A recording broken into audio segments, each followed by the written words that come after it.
اردو دانی چینل میں خوش آمدید۔ اگر آپ نے ابھی تک ہمارے چینل کو سبسکرائب نہیں کیا تو اب کر لیجئے تاکہ ہماری ہر نئی ویڈیو آپ تک پہنچ سکے۔ اگر آپ اس چینل پر نئے ہیں تو اس چینل کو سبسکرائب کر دیجئے۔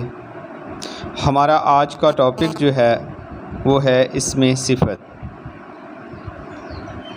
وہ اسم جو کسی کی اچھائی یا برائی کو ظاہر کرے،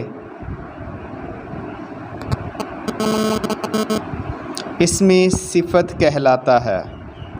سادہ الفاظ میں ہم یوں کہہ سکتے ہیں کہ اسم صفت وہ اسم ہوتا ہے جو خوبی یا خامی کو ظاہر کرتا ہے۔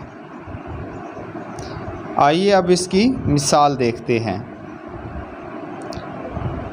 علی اچھا لڑکا ہے۔ اس جملے میں اچھا اسم صفت اور علی موصوف ہے۔